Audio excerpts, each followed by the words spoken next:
Samajwadi party किसी डरने वाली पार्टी नहीं है। समाजवादी पार्टी का कोई बाल बांका कर भी नहीं सकता, कोई कार्यकारिणी सेना हो, कोई सेना हो। हम लोग बार बार ये बात करें, अगर इतिहास की बात करोगे तो इतिहास सुनने का दम भी नहीं। लगते दिक्कत जिगर अखिलेश पर हम जान निछावर कर देंगे, और वक्त ने हमसे लहू मांगा तो खूब वक्त का दामन भर देंगे।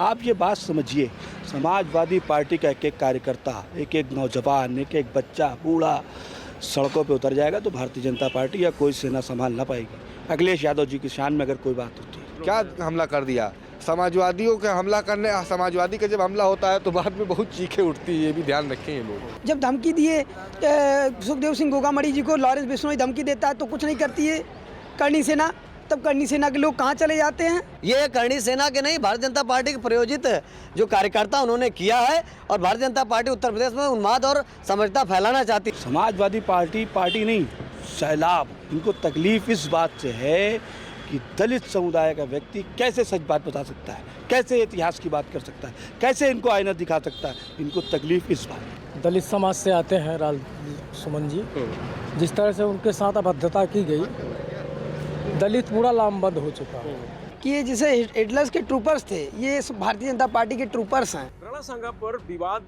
खत्म होने का नाम नहीं ले रहा है। लगातार चेतावनी भरे शब्दों में एक दूसरे को धमकी दी जा रही है। सांसद सुमन की तरफ से कहा जा रहा है कि हम करणी सेना को देख लेंगे, तो करणी सेना की तरफ से कहा जा रहा है कि समाजवादी पार्टी को कोई चेतावनी दे रहा है तो कोई अखिलेश यादव को दे रहा है। हम इस समय समाजवादी पार्टी कार्यालय के बाहर हैं, तमाम सारे लोग हमारे साथ बात करने के लिए।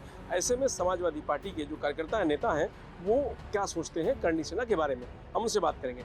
आप देख रहे हैं राणा सांगा का जो विवाद है लगातार चल रहा है, तो जैसे करणी सेना की तरफ से तमाम सारे पदाधिकारी लगातार अखिलेश यादव समाजवादी पार्टी को टारगेट करके बयान दे रहे हैं, कैसे देखते हैं आप इसको? कि सबसे पहली तो बात ये है कि भारतीय जनता पार्टी इतिहास में खंगालने की बात न करे। अगर से इतिहास में वो जाएगी तो इतिहास में बहुत से पन्ने ऐसे हैं जो पलटे जाएंगे तो शर्मसार हो जाएंगे। जिस प्रकार अभी राणा सांगा का विवादित बयान चल रहा है, मैं उसको ये समझता हूँ कि अगर आप इतिहास की बात करते हो तो इतिहास में वो भी चीज़ दर्ज होगी जो हुई है। आप सच्चाई को नहीं झुटला सकते हो, या फिर आप इतिहास के पन्ने ना पलटो। इतिहास के पन्ने पलटो तो इतिहास सुनने का दम भी रखो। नहीं तो वो चेतावनी दे रहे हैं समाजवादी पार्टी को खत्म कर देंगे, अखिलेश यादव जी को देख लेंगे। वो समाजवादी पार्टी नहीं, सैलाब, तालाब है, बहुत बड़ा तालाब। इसकी गहराई को भारतीय जनता पार्टी के लोग कभी नहीं नाप सकते, और तमाम सेनाएं नहीं नाप सकती। और अखिलेश यादव जी ऐसा नाम नहीं, ब्रांड है अपने आप। एक फैक्ट्री है नेताओं बनाने की, सांसद बनाने की, विधायक बनाने की, पार्षद बनाने की, नेता बनाने की। एक सामान्य कार्यकर्ता को विधानसभा भेज देते, एक सामान्य से कार्यकर्ता को सांसद भेज देते। इनको दुख वो नहीं, इनको दुख ये है कि नीति जाति के व्यक्ति ने कैसे इतिहास बता दिया। मतलब एक सोनकर समाज के व्यक्ति को, दलित समाज के व्यक्ति को, ये बहुत अभी मतलब विचारधारा देखिए इनकी। यही बयान कोई और नेता देता, कोई बड़ा नेता देता, उनको इतनी तकलीफ नहीं होती। इनको तकलीफ इस बात से है कि दलित समुदाय का व्यक्ति कैसे सच बात बता सकता है, कैसे इतिहास की बात कर सकता है, कैसे इनको आईना दिखा सकता है। इनको तकलीफ इस बात। तो जो धमकी बड़े लहजे में जो बात कर रहे हैं लोग, उनको कैसे आप लोग जवाब देंगे? ये लगते जिगर अखिलेश पर हम जान निछावर कर देंगे, लगते जिगर अखिलेश पर हम जान निछावर कर देंगे, और वक्त ने हमसे लहू मांगा तो खूब वक्त का दामन भर देंगे। आप ये बात समझिए, समाजवादी पार्टी का एक एक कार्यकर्ता, एक एक नौजवान, एक एक बच्चा, बूढ़ा सड़कों पे उतर जाएगा तो भारतीय जनता पार्टी या कोई सेना संभाल ना पाएगी। अखिलेश यादव जी की शान में अगर कोई बात होती है।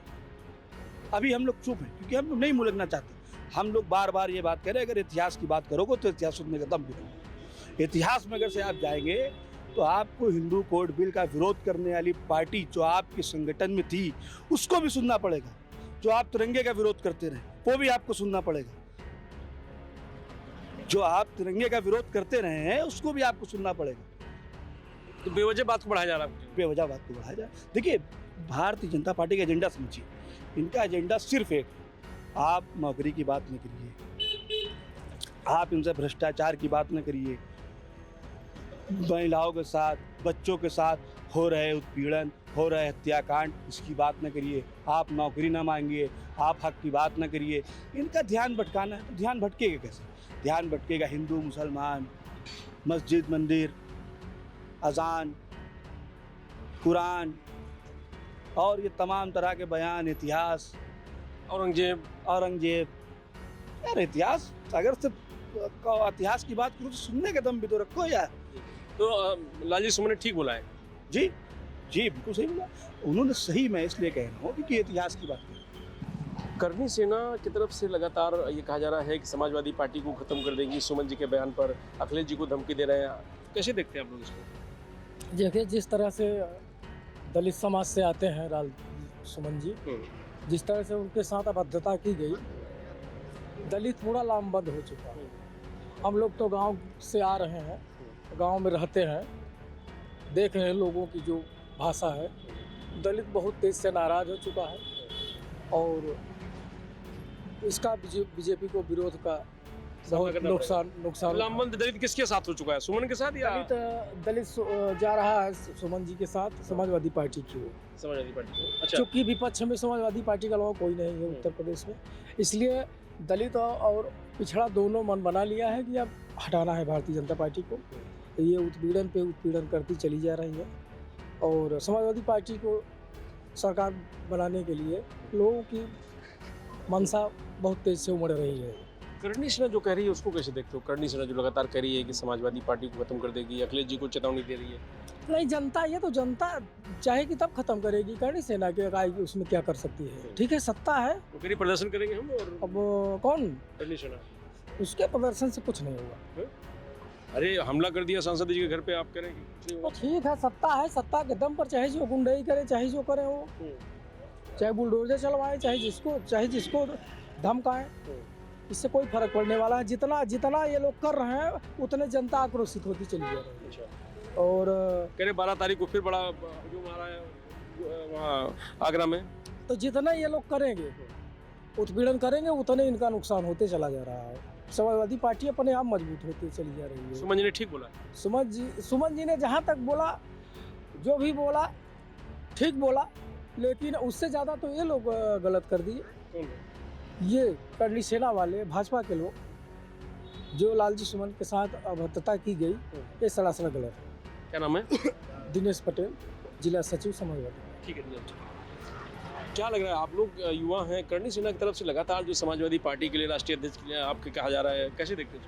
देखिए, ये एक करनी सेना का एक आपराधिक जैसे कि कहा जाता है चरित्र है, जो ये वही लोग गुंडाई कर रहे हैं। एक दलित सांसद के घर पे आप बताइए, पूरा जनसैलाब लेकर के जा रहे हैं, मार तोड़ कर रहे हैं, गाड़ियाँ तोड़ रहे हैं, कुर्सियाँ तोड़ रहे हैं, गाली दे रहे हैं, शीशा तोड़ रहे हैं। ये सब कहाँ? ये सब संवैधानिक रूप से सही है? आप तो कह रहे हैं हमारे महापुरुष का अपमान किया ना? क्या अपमान किया महापुरुष का? कह रहे गद्दार है। कोई गद्दार नहीं। क्या गद्दार है? राणा सांगा जी का जो उन्होंने इतिहास पढ़ा होगा वही ना वो कहेंगे। अपने मन से तो कुछ बना नहीं दिए, उन्होंने पढ़ा है और वो कह रहे हैं कि हमने कहा है। तो आप मुकदमा कराइए, आपको गलत लग रहा है। आप गुंडाई दिखाएंगे क्या कि 100 आदमियों को लेकर, 1000 आदमियों को लेकर जा करके उनके घर पे हमला करेंगे? ये तो संवैधानिक देश में तो लोकतंत्र की हत्या है।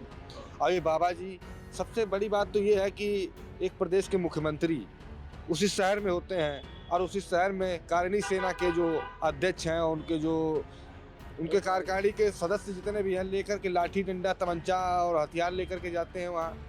एक दलित सांसद के घर पे हमला करते हैं और मुख्यमंत्री जी उसी शहर में होते हैं और मुख्यमंत्री जी का बयान कुछ नहीं आता है, कोई कार्रवाई नहीं होती है।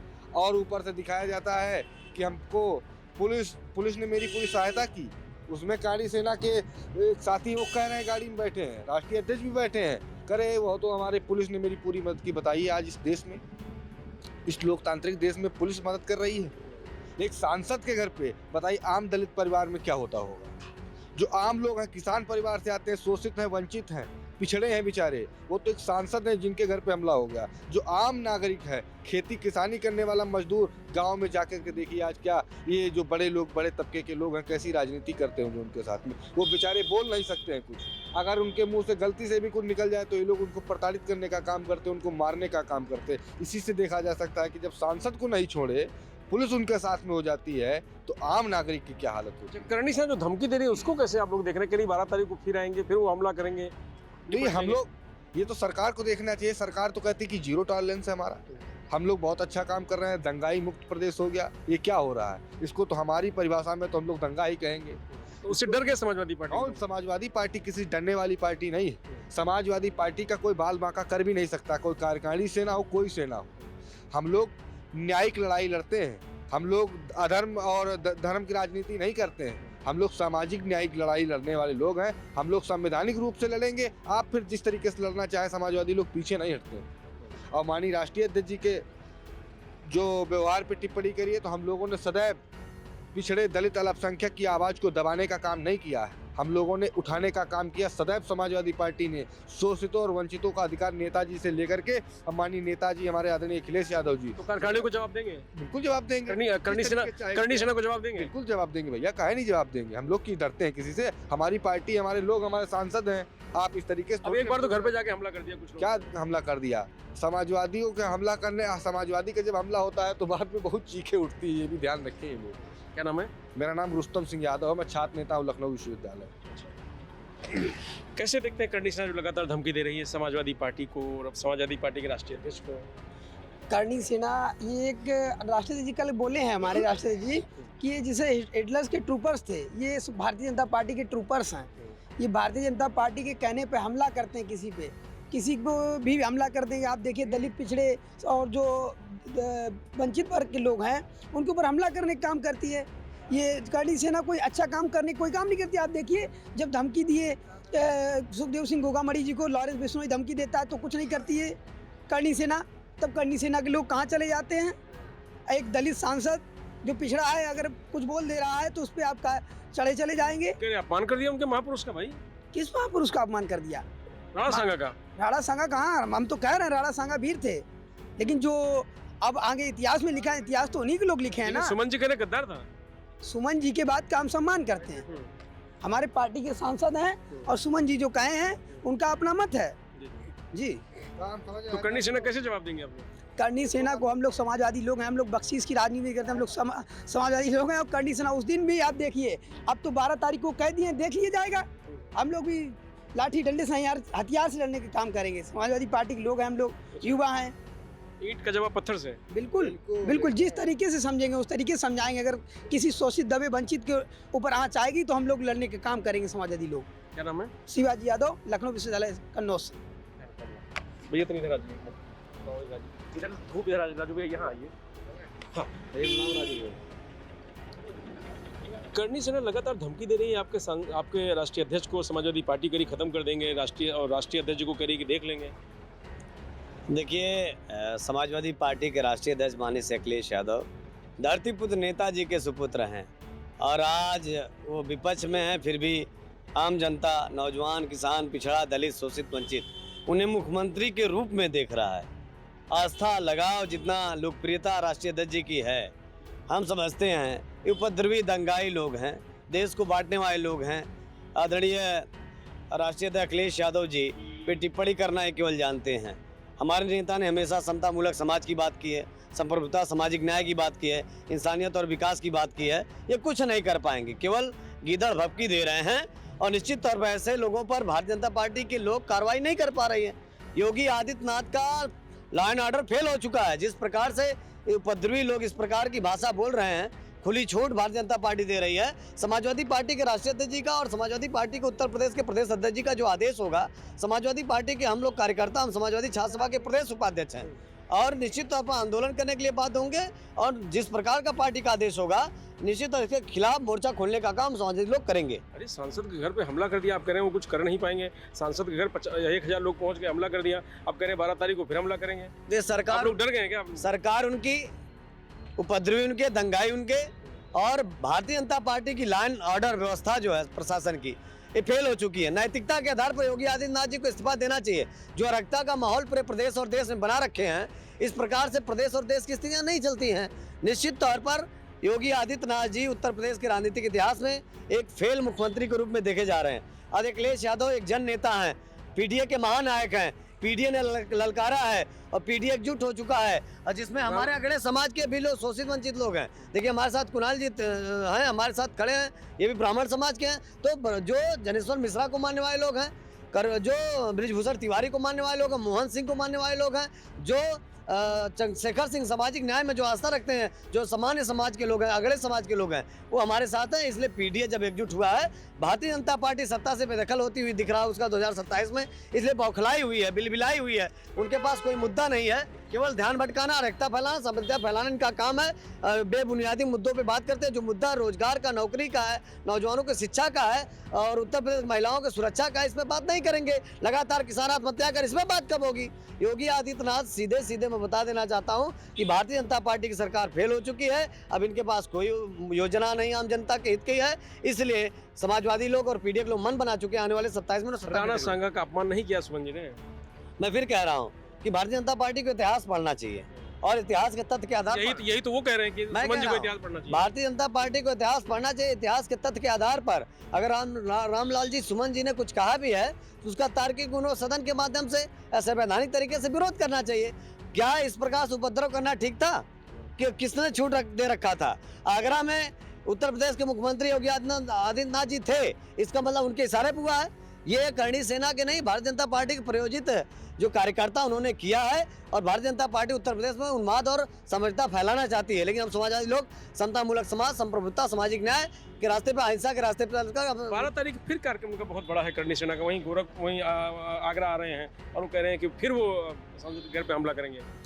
तो निश्चित तौर पर अगर इस बार करते तो योगी आदित्यनाथ सीधे स्पष्ट हो जाएगा सारी बात कि योगी आदित्यनाथ जी चाहते इस प्रकार का माहौल पैदा हो, उत्तर प्रदेश में अराजकता पैदा हो, उत्तर प्रदेश में बेमनस्ता पैदा हो, उत्तर प्रदेश में हाहाकार हो, हिंसक घटनाएं घटे। इसका जिम्मेदार उत्तर प्रदेश योगी आदित्यनाथ जी होंगे। मैं निश्चित तौर पे कहना चाहता हूं आपके, अगर चाहते उत्तर प्रदेश खुशहाली के रास्ते पर आए, भाईचारा कायम, उन्नति हो, विकास हो, नौजवानों को नौकरी रोजगार मिले, महिलाओं को सुरक्षा सम्मान मिले, उत्तर में किसान को हक अधिकार मिले, पिछड़े दलितों को हक अधिकार मिले, नौकरी मिले, तो इस पे ये काम करेंगे। योगी आदित्यनाथ जी को अगर वो चैलेंज कर रहे हैं तो उन पर कार्रवाई करना चाहिए। जो इस तरह का चैलेंज करने वाले लोग हैं उत्तर प्रदेश मुख्यमंत्री जी को इस पर कार्रवाई करना चाहिए। कि 2 मिनट, वो 2 घंटा समय दे तो सब खत्म कर देंगे, समाजवादी पार्टी भी खत्म कर देंगे और सब ठीक कर देंगे, करणी सेना कह रही है। ये बड़बोलापन है। मुझे लगता है कि जिस प्रकार से ये अलग प्रकार के फ्लेवर का ये लोग इस्तेमाल करते हैं, इनका टेस्ट और नशा ही कुछ अलग है। ये कब क्या बोल दें, क्योंकि ये संविधान को मानने वाले लोग नहीं हैं, संविधान के विरोधी लोग हैं, तो इनकी भाषा भी उसी प्रकार की उलझुल की होती है। ये कभी भी सही भाषा और संवैधानिक भाषा, लोकतांत्रिक भाषा का प्रयोग नहीं करते हैं। उनकी धमकी में दम नहीं है, कोई दम नहीं है, पूरा ओछा है। हम समाजवादी लोग देखिएगा, पीडीए के लोग एकजुट हैं, ये कुछ भी नहीं कर पाएंगे, बाल भी बाका नहीं कर सकते। ये केवल जो बोल लेते हैं कि वो बोल रहे हैं, इनकी निजी विचारधारा वो बोल रहे हैं उलझुल। इसी से स्पष्ट हो रहा है ना उत्तर प्रदेश का माहौल कैसा है, उत्तर प्रदेश मुख्यमंत्री चाहते क्या हैं और किस प्रकार का माहौल पैदा कर रहे हैं। निश्चित तौर पर आने वाले 2027 में पीडीए एकजुट होकर के समाजवादी पार्टी को सत्ता मिलाने का काम करेंगे। एक बार और कहना चाहता हूँ कि सरपरोसी की तमन्ना अब हमारे दिल में है, देखना है जोर कितना बाजुए कातिल में है। इंकलाब जिंदाबाद। क्या नाम है? इंजीनियर अभिषेक यादव, प्रदेश उपाध्यक्ष समाजवादी छात्र सभा, निवासी आजमगढ़। धन्यवाद। धर्मदत्त तिवारी जी, क्या लग रहा है करणी सेना जिस तरीके से बयानबाजी कर रही है, कैसे देखते हैं आप? उसने भाई सांसद के घर पे हमला तो एक बार करके दिखा दिया ना, तो अब फिर कर देगी तो क्या हो जाएगा? ये सबकी अपनी अपनी मानसिकता की बात है। कोई भी अगर वाद विवाद होता है तो उसके लिए कानून है, न्यायिक व्यवस्था है, संविधान है, उस पर विश्वास करना चाहिए। किसी के घर पे जाना ठीक काम नहीं है जी। नहीं तो जो धमकी दे रही है, कह रही कि 12 तारीख को फिर आएंगे, फिर तमाम लाखों संख्या में लोग आएंगे, समाजवादी पार्टी को खत्म कर देंगे, अखिलेश यादव जी को धमकी दे रही है। अब धमकी देने की तो कोई भी किसी को भी दे सकता है, यहाँ ये तो सबका संवैधानिक अधिकार है। सब बोलते रहते हैं, धमकी देते रहते हैं लोग। हमारे महापुरुष का अपमान किया सपा के सांसद ने। अब महापुरुष के बारे में जो है, जो भी इतिहास के जानकार हैं, ज़्यादा जानकार हैं, अब उनके में करणी सेना में भी बहुत लोग इतिहास पढ़े ही नहीं होंगे, जैसा हमारा लोग भी इतिहास बहुत ज़्यादा जानकारी नहीं, क्योंकि इतिहास से जिन्हें पीएचडी कर रखी है, जो प्रोफेसर लोग हैं, कृपया उनसे बहस कराई जाए इतिहास पे तो ज़्यादा सही है। सुमन जी ने सही बोला, गलत बोला कुछ? इस बारे में सुमन जी ने जो अपना तथ्य रखा होगा तो किसी चीज़ को देख के ही रखा होगा। अब उससे अगर करणी सेना को दिक्कत है तो वो सुप्रीम कोर्ट या हाई कोर्ट के दरवाजे खुले हैं, वहाँ जाके उनके खिलाफ वो कार्रवाई करे। लेकिन वो तो घर पे जा रही है। हाँ, तो ये तो संवैधानिक रूप से बहुत ही गलत और दुष्प्रचार है। समाजवादी पार्टी कैसे जवाब देंगे करणी सेना का? डर गए हैं या कुछ जवाब देंगे? समाजवादी पार्टी कभी डरने वाली नहीं है, और अगर डरते तो सब लोग घर में रहते। हर जगह सारा समाजवादी पार्टी पीडीए के माध्यम से और भी बहुत सारे कार्यक्रमों के माध्यम से बराबर रोड पे है और संघर्ष कर रही है। चलिए, तो ये समाजवादी पार्टी के तमाम सारे कार्यकर्ता हैं जिनसे हमारी बात हो रही थी। इन सब का ये दावा है कि समाजवादी पार्टी डरने वाली पार्टी नहीं है और करणी सेना को मुंह तोड़ जवाब देगी। करणी सेना की जो धमकी है उसमें कोई दम नहीं है। बेवजह जनहित मुद्दों को भुलाने के लिए इस तरीके के कार्यक्रम भारतीय जनता पार्टी प्रायोजित कर रही है। मैं रजनीश यादव, लोकमत हिंदी, लखनऊ।